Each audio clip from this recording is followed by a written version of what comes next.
ID ஊழியரை கடத்தி தாக்கிய வழக்கில் நடிகை லக்ஷ்மி மேனனை கைது செய்ய கேரள உயர்நீதிமன்றம் தடை விதித்து ஜாமீன் வழங்கியிருக்கிறது.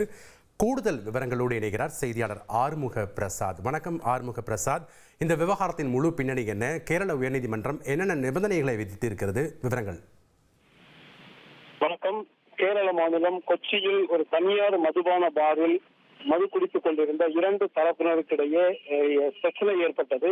இந்த பிரச்சனையை தொடர்ந்து அந்த ஒரு தரப்பினர் அங்கிருந்து வெளியேறி காரில் புறப்பட்டு எதிர் தரப்பினர் அவர்களை பின்தொடர்ந்து சென்று நடுவழியில் நிறுத்தி அவர்களோடு தகராறில் ஈடுபட்டிருக்கின்றார்கள். அதன் பின்பு அந்த காரில் இருந்து ஐடி ஊழியர் ஒருவரை காரில் இருந்து வெளியேற்றி தங்கள் வாகனத்தில் ஏற்றி சென்று அவரை தாக்கியதோடு பரவூர் சந்திப்பில் அவரை இறக்கிவிட்டு சென்றிருக்கிறார்கள். தாக்குதலுக்கு உள்ளான ஐடி ஊழியர் காவல் நிலையத்தில் அளித்த புகாரை தொடர்ந்து போலீசார் இந்த சம்பவத்தில் ஈடுபட்ட 4 பேர் மீது வழக்கு பதிவு செய்திருந்தார்கள்.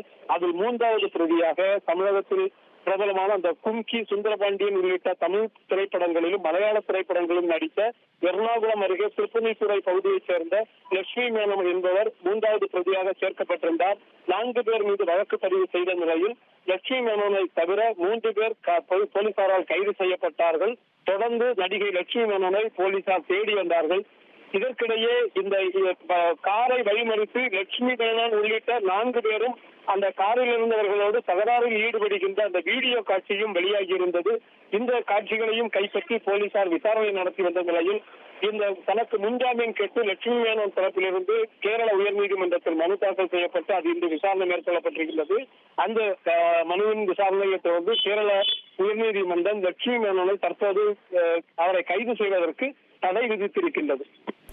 நன்றி பிரசாத், உங்களுடைய தகவல்களுக்கு. இனி செல்லும் இடமெல்லாம் செய்தி.